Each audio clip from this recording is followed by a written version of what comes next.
The African sun blazed overhead, mercilessly drying the savannah beneath its searing rays. Tembo, a seasoned ranger, wiped the sweat from his brow and moved cautiously through the tall, sun-scorched grass, scanning for any signs of poachers. Recent weeks had brought troubling reports. Hidden traps were endangering not only lions but countless other species within the reserve. For Tembo, protecting wildlife had always been more than a duty. It was his life's mission. The lioness he had discovered lifeless the day before, the third such case that month, weighed heavily on his heart. But along with the sorrow came an unshakable resolve. He would put an end to this senseless killing. His rifle hung on his back, a silent companion he hoped he wouldn't need to use. Up ahead, fresh human footprints trailed toward a small grove of acacia trees. Tembo's muscles tensed. He was close. The scorching midday heat sapped his strength and dulled his senses, but he pressed on. Suddenly, faint voices drifted on the wind. He froze, straining to listen. The poachers were nearer than he had anticipated. Each step grew heavier. His throat burned with thirst. The radio on his belt crackled briefly, then went silent, its signal useless in this remote part of the reserve. Still, Tembo pushed forward, determined to locate and dismantle the traps before nightfall. The heat was oppressive, draining both his physical strength and mental clarity. His canteen held only a few warm sips of water, which he rationed carefully. Each breath felt like inhaling desert sand. Then, in the brittle grass, something caught his eye. A rusted wire trap, expertly hidden and deadly. His pulse quickened. He was on the right track. But as he bent for a closer look, an eerie sense of danger prickled at his instincts. Before he could react, the ground gave way beneath him. Time seemed to stretch in the second it took to fall. A sharp stake pierced his leg, and pain exploded through his body. He screamed, a raw, helpless cry that echoed across the empty savannah. There was no one to hear it. Overhead, vultures circled silently, watching. When the first wave of pain ebbed, Tembo assessed his situation. The pit was shallow, but with his injury, climbing out seemed nearly impossible. Blood soaked into the parched earth. He knew predators would be drawn by the scent. His radio remained silent. The sun was dipping lower, shadows growing longer. Nightfall would bring new threats. He tried several times to escape the pit, but the agony in his leg drove him back each time. Despair crept in, tightening around him.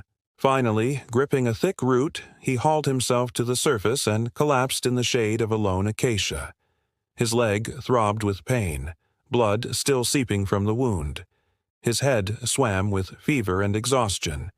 In the distance, a deep rumble stirred. Thunder, perhaps, or the growl of a predator. Darkness overtook him.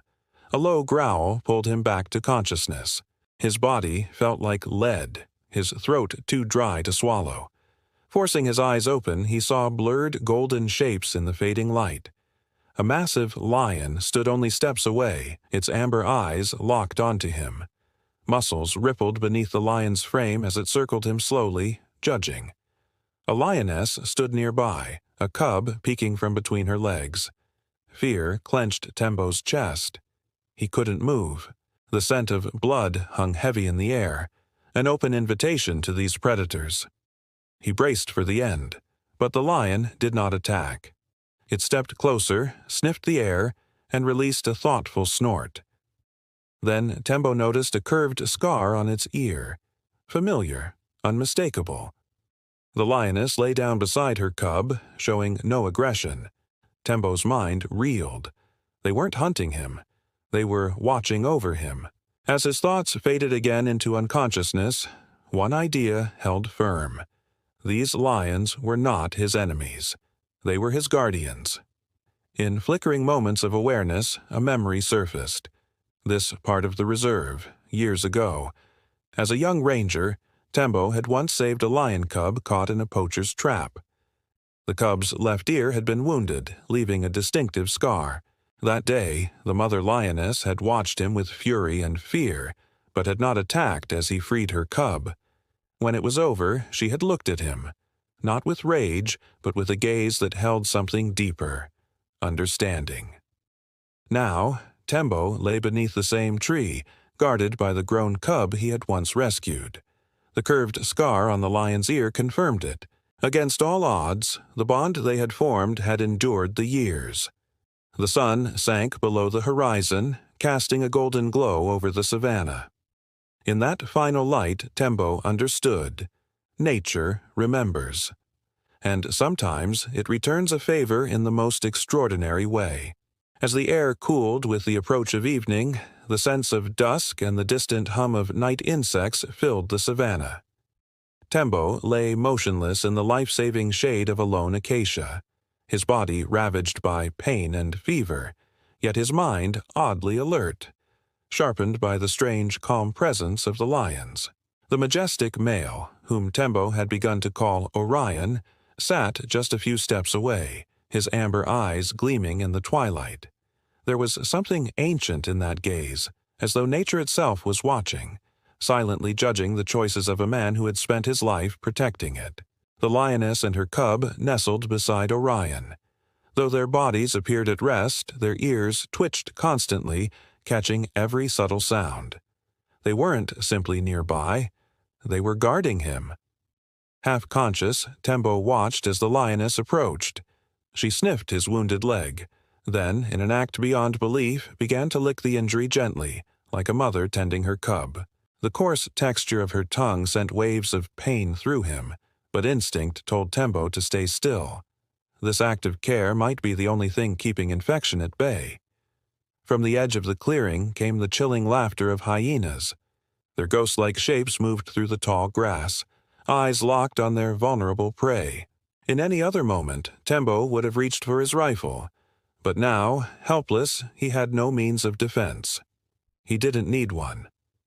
Orion rose, his head lifting with deliberate majesty, and released a thunderous roar. It echoed across the savannah like a storm, scattering the hyenas in terror. The silence that followed was absolute. In that moment, Tembo understood. The lions weren't there by accident. They weren't curious. They were protecting him, knowingly, deliberately. Whether it was instinct, memory of a past kindness, or something deeper and unknowable, these predators had made a choice. And so Tembo drifted into uneasy sleep, not with fear, but with awe and gratitude. At dawn, worry gripped the ranger station.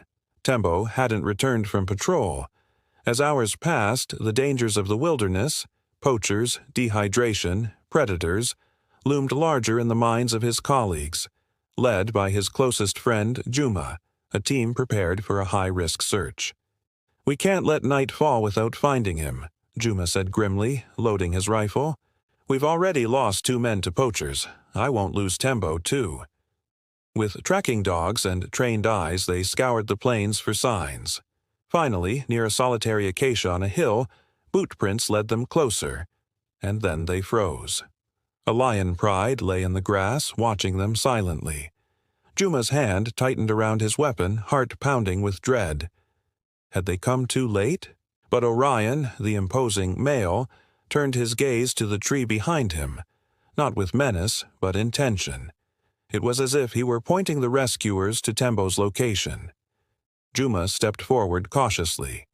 In the grass beneath the tree, he found Tembo, unconscious but alive. Relief surged through him. As the team prepared to lift Tembo onto a stretcher, Orion took a slow, deliberate step forward.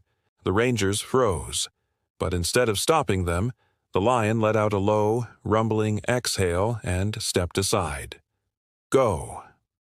The lions had guarded Tembo through the night, and now they were letting him return to his own kind. Just before the stretcher was lifted, the lion cub trotted forward and gently touched Tembo's hand with its nose, a quiet farewell, bridging 2 worlds. In the rescue jeep, Tembo stirred to the sound of the engine and Juma's worried voice. His body ached, but he was alive. "They could have killed you," Juma whispered, "but they didn't. They guarded you, like one of their own." The memories came back in flashes. The trap, the pain, the lions. They didn't harm me, Tembo rasped. Orion, I knew him.